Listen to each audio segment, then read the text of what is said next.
Let me ask Karen and Darren with regard to economic development issues, which is addressed in a sense in the regulations. We heard testimony today from local, you probably heard it yourselves, from local government officials and economists that would seem to take exception with some of the assertions that have been made about the overall economic impact. You know, I hear, you know, just take based on my own personal experience, from one side, well, it's going to create all these jobs, but then I hear from other folks, local government and business people, who I hear from, there's not a week that goes by where I don't hear from some group of business people, mostly tourism, agriculture, sportsmen's groups, wineries, that they think they'll lose jobs or go out of business if fracking takes place for a variety of reasons. And, you know, Mr. Levine talked before about a cost-benefit analysis. And I think this is actually the perfect example of where there should be a cost-benefit analysis because of all the conflicting claims about economic development versus economic loss. And I don't think there's anybody who's done an honest-to-goodness study of, you know, what that balance is going to be.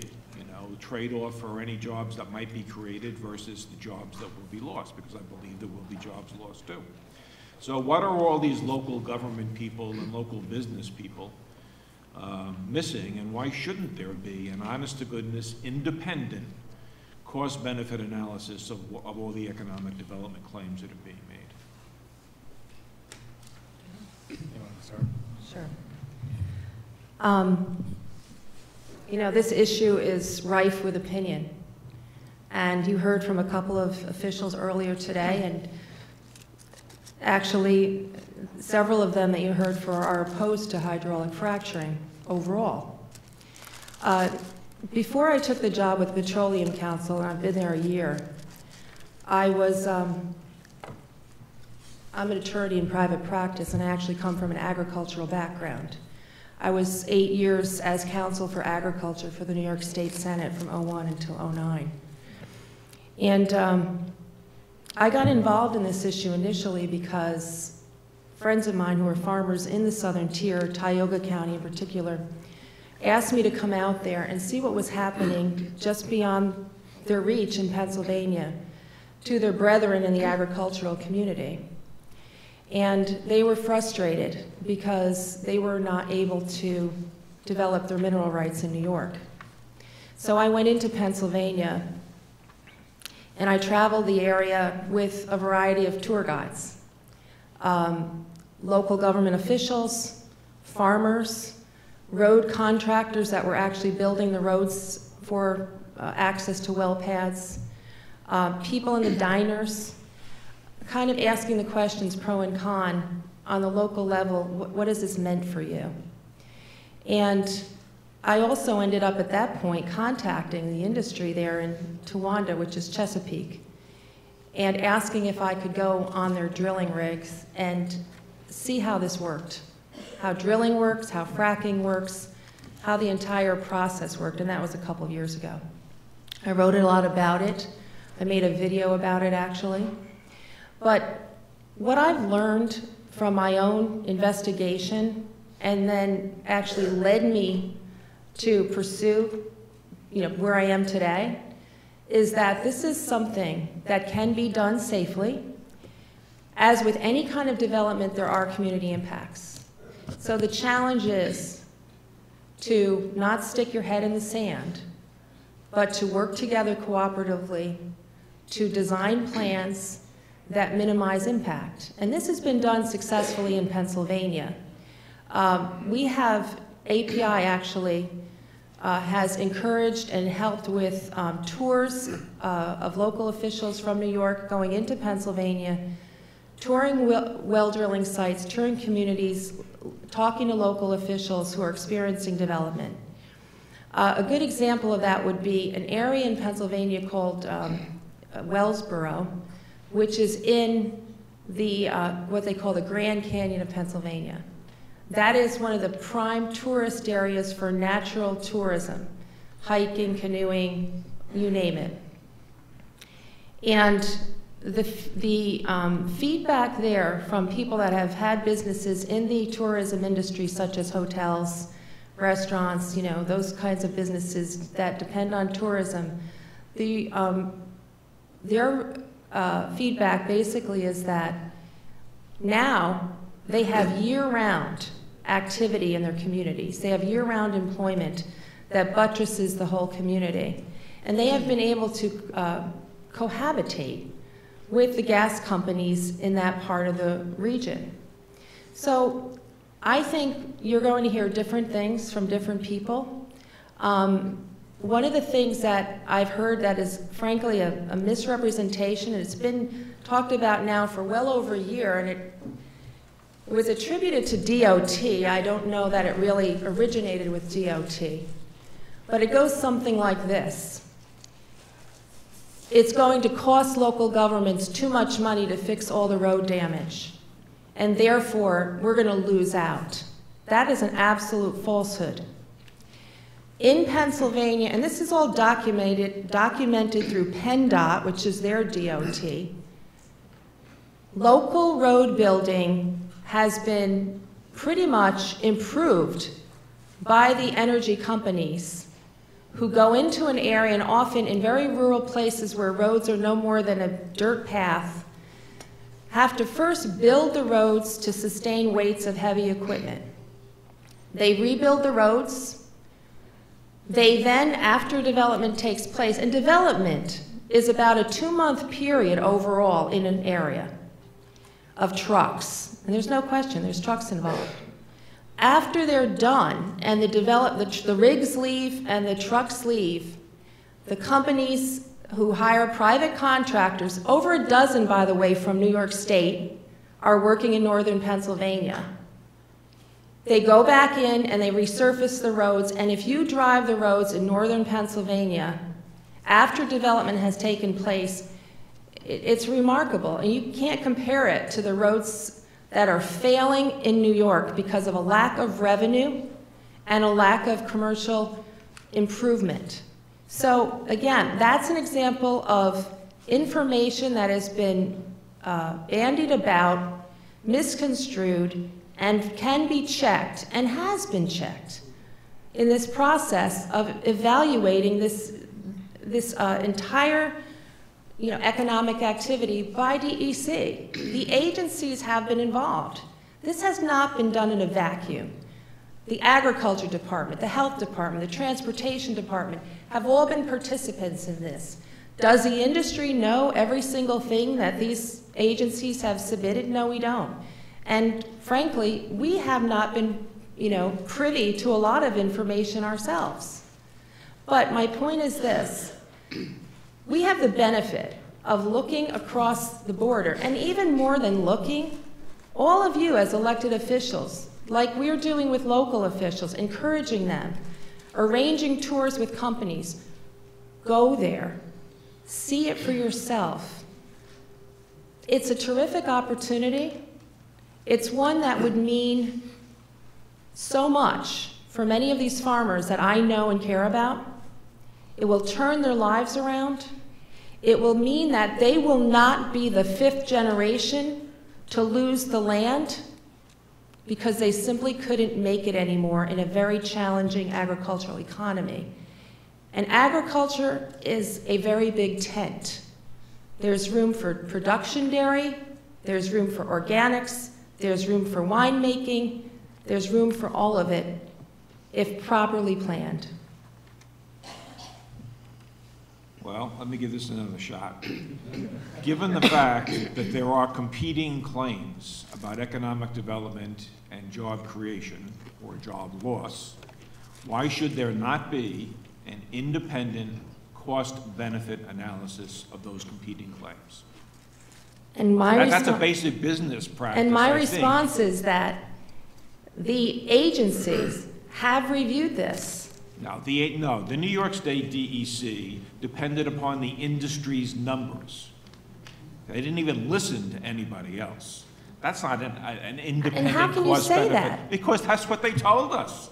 DEC That's told you what we they took told us. industry's numbers and didn't listen to anyone else. They used the industry's numbers in their analysis of economic development and job creation. They took the numbers that were given to them by the industry, and that was the basis for their analysis. They did not listen to anybody else's numbers or claims. That is not an independent cost-benefit analysis by any stretch of the imagination. But, you know, New York has developed a reputation for studying economic development to death instead of doing economic development. And what I see in Pennsylvania with my eyes, and I don't claim to be an expert on anything, except I do believe in trying to have a civil conversation, is that we have the benefit, so close to us, of seeing firsthand what has happened. And we don't have to be persuaded by people who have an agenda against fossil fuels and against development of any kind. These moratoriums are, and some of these bans that have been passed, don't just ban fracking. They ban every aspect of industrial development. Delivery of fuel, natural gas, pipeline construction, all these things that your constituents rely on to get energy. And maybe not so much your constituents because they're getting their gas probably from Pennsylvania at this point, but the people in these towns don't even know what has been outlawed. And you know, they need this to live. Nobody in this room comes to this place in a solar-powered vehicle. And there has to be a way to move this thing forward. And frankly, and what I've heard from the beginning of the day by some of the first people who testified is that this is something that can be done, and it just has to be done with proper planning. DEC will not issue permits unless you meet the thresholds that they have established, which are very high, are the highest in the nation. They are the gatekeepers here. And every single thing that was brought up this morning is included in the revised regulations with respect to addressing those. I think part of the problem is most people have not actually read those revised regulations. Because if they did, they would find that there are significant protections for the public. Yes, sir. Sir, I have read the regulations. I've prepared that much in comments on them. The regulations are woefully inadequate. Thank you.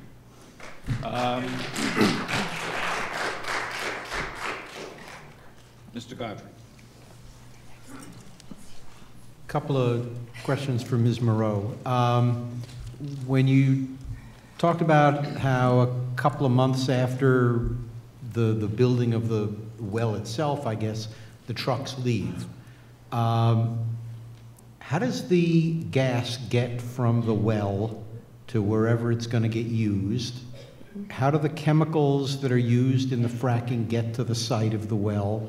And how is the waste material removed? Doesn't that all involve trucks? Yes. Trucks are very integral to this entire development process. You have to understand what the phases of development are. The first phase of development is, and I'm going to kind of condense it just for brevity purposes, but basically, after the companies have been given the permission to drill by the environmental agency, they are able to go in and then start to develop a site. They go in and they first build, they have to build an access road to actually get to where the resource is located. Excuse me, I really don't want to hold rendition But of what the story. My point is, the fact that the trucks that do the construction of the well, the fact that they leave, doesn't mean that from then on, the community goes back to being quiet and bucolic. Trucks keep going in and out of the site for the life of the well. Trucks what I'm trying to say is that during the development process, which means the drilling and the hydraulic fracturing process and the reclamation of the site, which when you're done after that's about a 2-month process. And the typical situation is in Pennsylvania, they come in and after they put a well pad in, they're drilling somewhere from 6 to 10 wells that are about 15 to 20 inches apart on a pad. Those wells, after drilled, encased, and then fracked, and it's the fracturing process where you have chemical additives used and the water. That's where the water is used in the fracking process. The entire development of that site, that well pad site, which may draw the resource from several square miles under the ground, will take about 2.5 months. Now, at that point, after the site's reclaimed, you end up with an area that's flat because the berms are taken down, the area is reclaimed, a chain link fence is put around it, and you see several pipes sticking out of the ground with a couple of tanks. And that's about the size of a large living room. That's a finished well site. At some point, companies will build gathering lines, which are your smaller gas lines that have to go from the well to the larger pipelines to transmit the gas to market. So to answer your question, the heaviest truck traffic will be for a 2-month period, and then you will see trucks and you'll see excavation equipment building pipelines because you have to have that. And so it's not as if you're not going to, you're not going to have communities have no impact. The point is, communities right now have the ability under New York law to regulate property taxes and their roads. And through routing and other things, they have a lot of authority. So, and not only that, it's certainly in the company's best interest to work with the communities to plan, as is being done in Pennsylvania, for development of least impact. And it's actually less impact, frankly, than other forms of industrial energy development. Even windmills, believe it or not. You made reference in your testimony to a union hiring hall in Binghamton that was closed. Right. My question is, how would the development of fracking in the surrounding area affect whatever industry that union hiring hall served? And if the answer is, well, now there will be natural gas available so that the factory can start up again, is that the point? No, that is only one place for job creation. Well, but that's the point I want to talk about. I think what you're asking me is, do we have to wait until factories are built? Well, no, you said that fracking would revive or save industries in an area, and I'm just trying to figure out how that would work. How would the drilling business? I can understand the assertion that the people that work on drilling the well or operating the well will go into town and buy shoes and hamburgers and everything else, and that would have, the assertion would be that that would have an economic impact. But how does that revive or save a factory a few miles away? What I was getting at, and I'm sorry if it was confusing, but what I was getting at is that low-cost natural gas as a fuel for manufacturing has already led to the rebirth of manufacturing across this country, in Ohio and Pennsylvania in particular, where you see an abundance of the resource. Okay, I apologize for interrupting, but I thought that was what you were getting at. Given that we have certainly had it recently demonstrated rather vividly that the price of fuel is determined by a world market, not by a local market. If natural gas natural gas, whether it is drilled for in a mile down the road from Binghamton or in Texas, the price that the factory owner pays for it is going to be determined by a world market and be the same. So how does it benefit the factory owner if the gas is drilled down the road or a half a continent away? I'd be glad to answer that. Actually, it's not. Unfortunately, natural gas isn't traded as easily on a world market, and there's some issues with if you look at sort of natural gas trading on a world scale, there's significant price differences. They're quite significant. If you look at Asia, you're basically at $14 an MCF opposed to the United States, and there's some reasons for that. Transportation is one of the significant ones. The other is the long-term contracts that get entered into, but it's not like other commodities. It doesn't trade that easily. There's also changes in terms of, so the price in the United States is actually set by the Henry Hub price and by the it's actually where price orients from.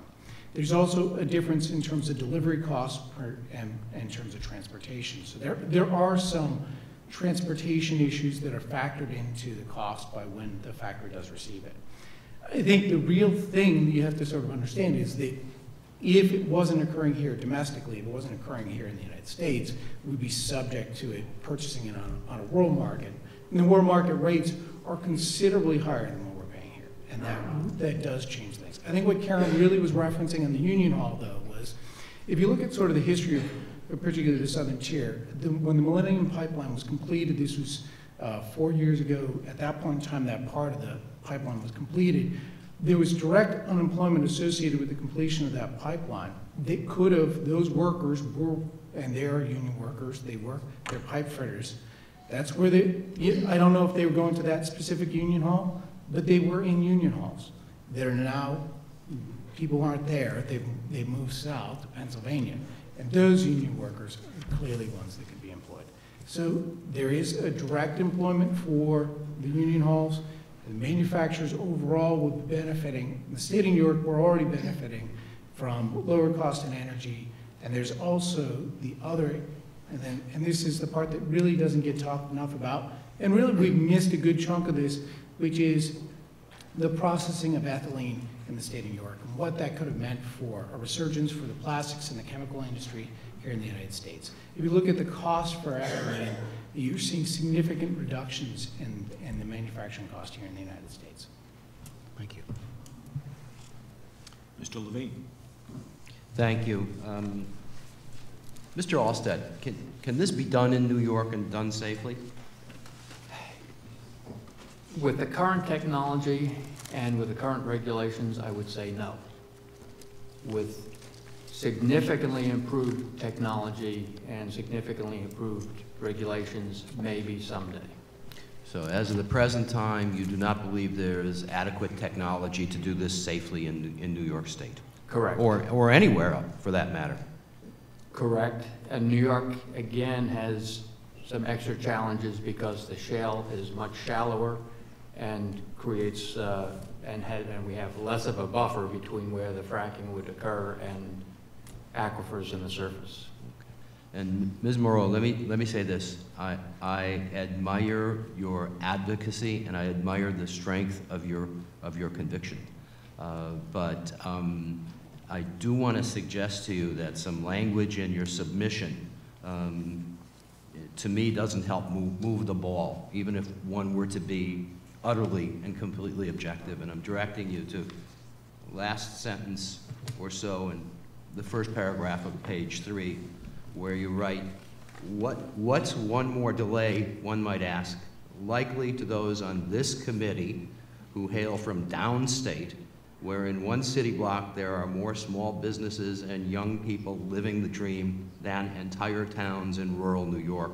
Perhaps delay means nothing. And so let me just suggest to you, as someone who grew up in rural and rustic areas of parts of the North Country of our country, of the United States. And as someone who lives in the city of Glen Cove, which is a typical post-industrial city that looks identical to any little city up along the southern tier, that to me is divisive and doesn't help us move the ball. And I don't think it helps make your case, although I do understand it from an advocacy point of view. So I'd suggest... I appreciate your level of understanding, and I would say that if you received as many phone calls as I do on an almost daily basis from people desperately looking for work, wanting to know when this is going to happen, telling me that they were served foreclosure papers, I think it would get to you after a while. And I honestly have to say, there is a belief. Let me concede. Let me throw in the towel and say, maybe you are 100% correct, but you're no more 100% correct than are the local government officials from the southern tier and elsewhere who have come here today and expressed to us their heartfelt, and I'm sure you would grant their sincere belief in the strength of their position. Fair enough? I'll give you that. I'm a lawyer. I have to argue, but I'll give you that. I think you should. Thank you. Mr. Abenanti. Thank you, Mr. Chairman. I'd like to direct my, I have two questions, actually, probably both of them to Ms. Moreau. First, on the health issues. The last time this committee held a hearing, representatives of the industry said that regulations were necessary to keep the industry doing the right thing. Frankly, I'm concerned about the approach that you as a representative of industry are taking. You talk about minimizing impacts, but there's no discussion of any remediation. And secondly, you're talking in general terms. You say go to Pennsylvania. Frankly, I don't consider that a convincing argument when some of our assembly members went to Pennsylvania, probably different parts of Pennsylvania than you went to, and came back and said, oh my God, what a mess. So I'm concerned that you're not addressing the specifics that we're hearing from all of the people today. They've looked at the regulations and they say, these don't work. You come back and say, well, these are the toughest in the country. That doesn't mean they're going to work. So I'm disappointed at that. I'd like to hear, if not today, some kind of a rebuttal from the industry to say why these regulations do work. Why are the people sitting next to you, and who spoke earlier today, wrong? What are they missing?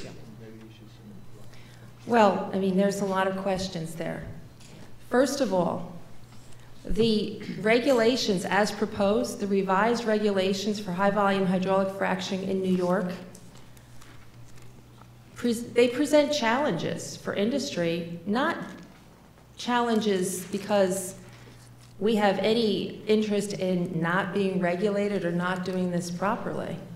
Just challenges in some of the uncertainty that we have referenced in our comments. And that, frankly, that's the purpose, as I understand the law, of the comment period on these revised regulations, that these comments were to be submitted, and they're very technical in nature, right, on everything that DEC is proposing. So forgive me, in my presentation today, did not go into technical detail.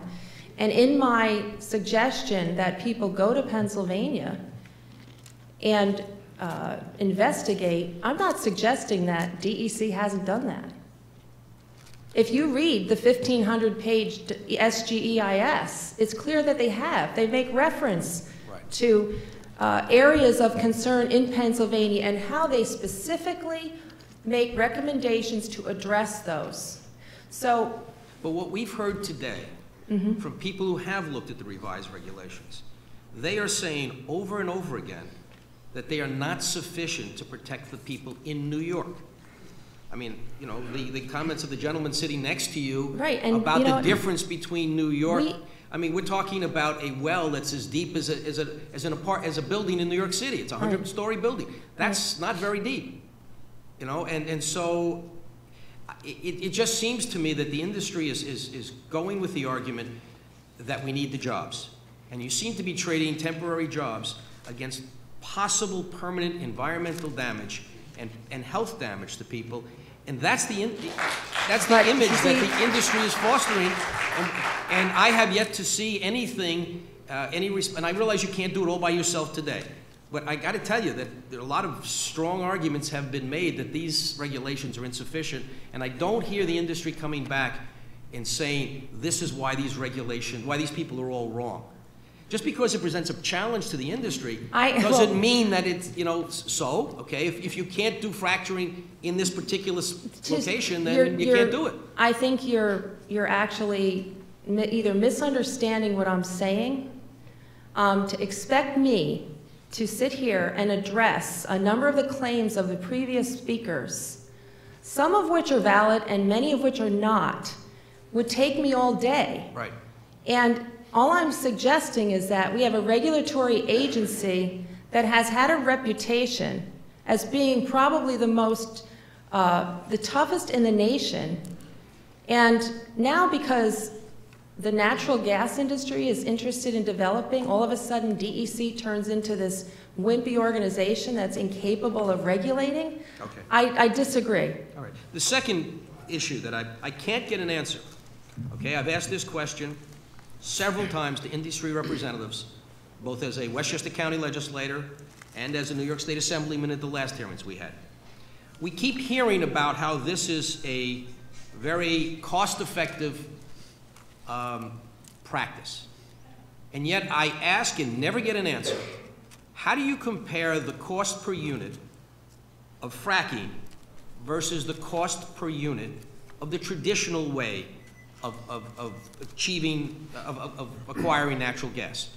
I have yet to be convinced that but for the subsidies and the tax breaks, that the industry would actually be doing this. And it seems to me that if the industry wants to do this, somebody's got to be able to say, it's worth the investment, and we're actually using resources in an economical and efficient fashion. I'm actually going to ask Nancy if you're interested in responding, just because she has a lot of background in this. I think it would be helpful here. Just decided, let's just take a typical well. And you have to remember, we're averaging over thousands of potential wells here. So what I cite as a typical well might not be the same thing as somebody else cites as a typical well, depending on whether they want to portray it as something that's attractive or something that's not attractive. The truth of the matter is it's a population. Some of them are very, very good. Some of them are not good at all. People that don't want this to proceed concentrate on the ones that aren't good. They come forward and they say, look, the gas isn't in the ground, the wells are bad. These companies are just drilling in order to, they're hamsters on a wheel, they're just drilling to drill. That, of course, is got a finite time that you can actually do that before you go bankrupt, and that has not been the case. The wells that are very, very good are some of the biggest wells we've ever drilled in this country. So the very, very good ones are huge. I'm going to take something that's in the middle, but it's towards the, it's an economically attractive well. It costs $5 million to drill, and it's going to deliver 5.5 BCF of gas over its life. That is a huge, huge well. It's a huge investment. It's a huge well. Often these wells are front-loaded such that the initial production over the first 18 months or so more than pays out the $5 million investment. And that's one of the reasons why it's so difficult for alternatives like wind and solar to compete with natural gas, because you get an immediate payout on this front-loaded production. Whereas with wind and solar, you're in the situation of having to make the investment at the beginning, which is the entire investment of the project, and it may not pay out for 4 or 5, and in solar's case, 8 years, right, but even with the government subsidies. My point is, I'm trying to, is there somewhere that you or somebody else can provide me with some information so that I can understand the economics? I know this is about health today, but you all raised this issue of economics, and I have yet to be convinced or hear even an answer from anybody in the industry that this is actually worth doing. given the fact that you've got to build so many wells upstate New York, you've got to have so much trucking, you've got to have all these other resources of water and everything else involved in this. I'm trying to understand how you're going to get so much gas out of this so that it's actually worth doing. Now, you said you were talking about a moderate-sized well. I don't want to get into, I don't want to dominate the hearing on this issue, but are we going to have moderate-sized wells everywhere in upstate New York? You know, I would love to see an economic analysis from the industry so we can have a discussion of, is this actually a good use of resources? I see the gentleman sitting next to you, they would like to jump into this conversation. I just want to clarify, Sure. there are no subsidies for this development. There are not. No, but you get federal tax breaks and federal investment credits and all kinds of other stuff that the industry takes advantage of to do this. Well, lots of companies get tax credits, but I'm saying there's a difference between that and subsidies. But I can show you in detail, I mean, through diagrams, et cetera, an analysis of how this works.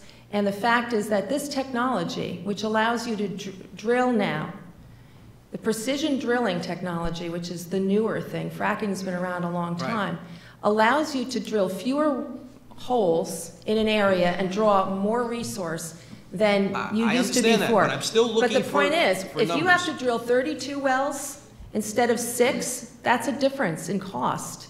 Yet you could produce at least the same amount of resource. So that's just, I'm not sure, I know your question has, you can answer it in many ways, that's just one. I'm just looking to say, why not just stay with the traditional method of gas and continue doing what we've been doing all along? Are we actually using, why don't you, I think you understand where I'm going. Let's see if you.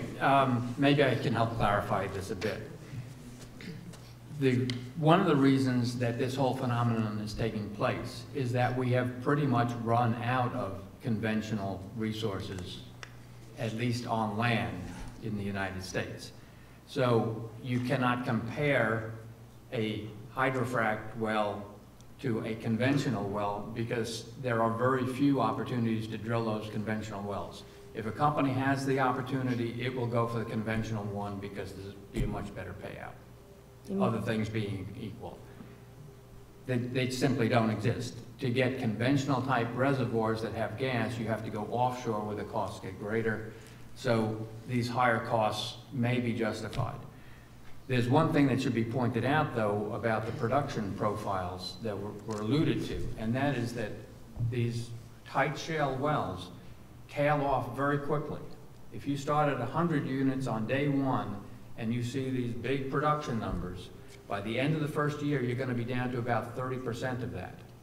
With the old conventional wells, if you start at 100, you might tail off 2% a year over a long period of time, and that well could still be producing 40, 50, 60 years out. These wells die quickly. So there's you get a surge in the beginning, and then you get a rapid die-off, and you've got to drill another one. And that dies off, you've got to drill another one just to keep it up. Mr. Chairman, one more question, if I may. I want to go back to something that Ms. Moreau said, and I think you wanted to comment on it before, sir, and maybe she does too. I want to follow up on Mr. Godfrey's question. It sounds like, as I understand this, there's going to be a permanent presence in the community.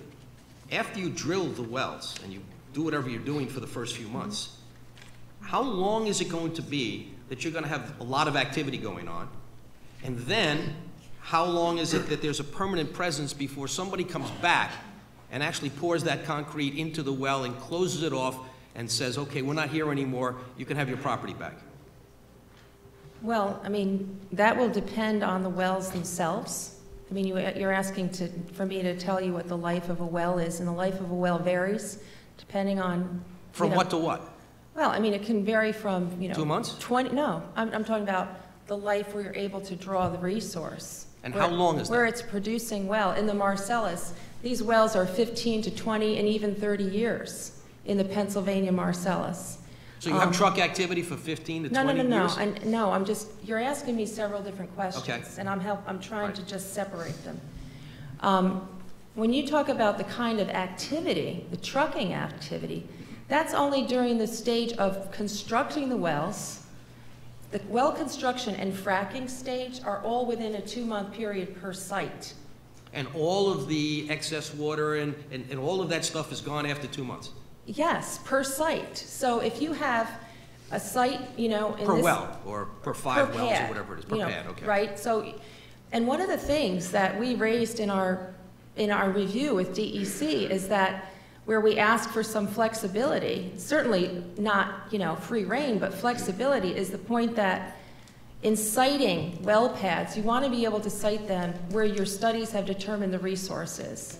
And in some cases, there's challenges that have been created by the proposed regulations. My point here is that with some flexibility, you're allowed to, you can site a well pad in a place that makes sense, may involve only one access road, may involve less community impact and environmental impact.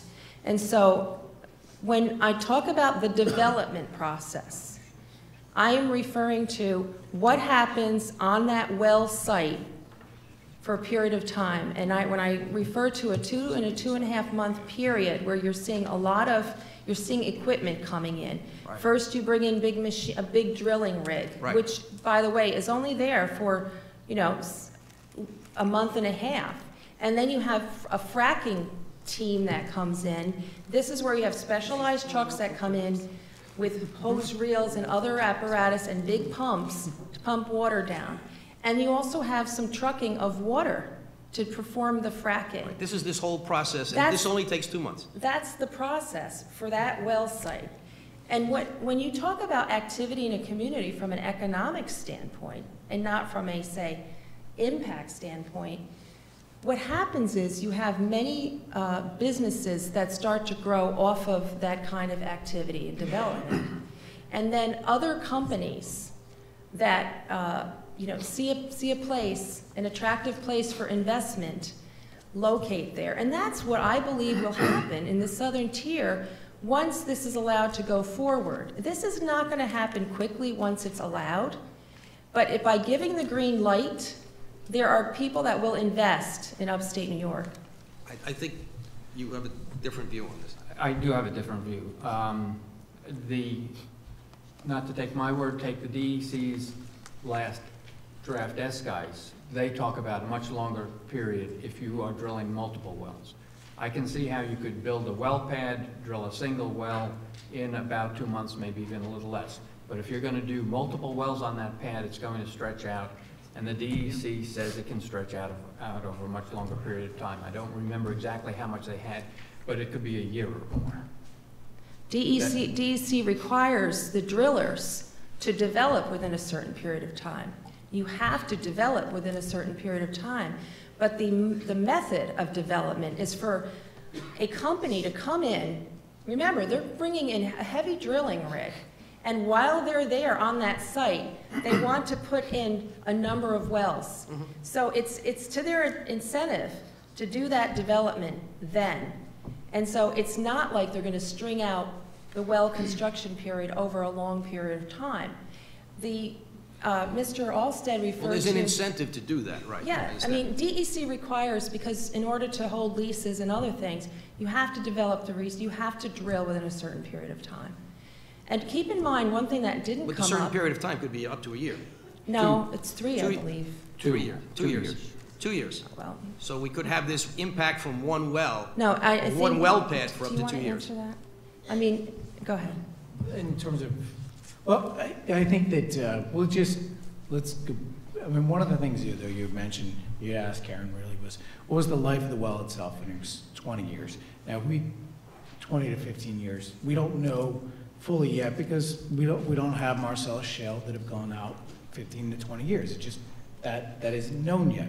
But what we do know is, and there's agreement, I don't think anybody disagrees, the activity at the well site, which is what your interest was, is very limited to the first few years. So even if we say it's 3 years, that means for the remainder period of time, there's nothing going on at that well site. And I think that was your question. Does that mean the economic activity and the benefit to the community ends? No, the area is still, and you brought in all these people who are now sleeping in the motels, eating at the delis, et cetera. At the end of 3 years, it's all gone. And you've got a community that doesn't have any activity anymore. All you have is a bunch of tanks. The activity has changed from that one well site, from that one well pad. The activity has changed, and there's change that's evolving in that process. There is economic activity even at the end of that well being in production. There is value that's going back to the landowner itself. There's value that's going back to the community in the form of an ad valorem tax that the state of New York would be collected that sits with the localities. So there is economic activity even going out 15 years. Now, let's take, we're looking at one well pad. So as though it's not like you're not bringing in a drilling rig to drill one well, you drill many wells. And that's basically, it's that longevity of what's going on. A lot of that is determined by the market conditions at the time in terms of what the price conditions are telling us. I mean, what we're sort of seeing now is clearly a slowing of what we're seeing in terms of Pennsylvania. They've gone from last year, they had 66 drilling rigs. The year before, it was 111. The reason for that is clearly because the commodity itself, the price has declined, and the value has declined, and so that's slowed. When you look at... So in a few years, we'll know whether there was permanent economic activity in those communities or if it was just a bubble. You would continue, I think what you're going to see is continued economic activity as a result of not nearly as aggressive behavior in terms of drilling. You're just going to see that it's going to be extended out. I think Mr. Allstadt has a different comment, and I'm done after that. The only continuing physical activity is trucks visiting the site to remove the liquids that come up with the gas. They are collected, remain on the site. Every few days, a truck has to come in and take them out. That's about all the physical activity that is going to go on. If you're considering economic activity as revenue coming out of a tax stream or something like that, that isn't local jobs. So you're still going to have trucking activity for you're the going to life have of the well, basically. a little bit of trucking. Those are like service trucks that come in and drain off the water. Okay. The only thing that hasn't been mentioned would be a refracking of the well, which would require, this is when the well tails off to the point where it's not producing anymore, which looks like it could be anywhere from 5 to 10 years out. In some cases, the drillers may go back and refrac that well, which means bringing back all the fracking equipment and some workover equipment for a relatively short period of time.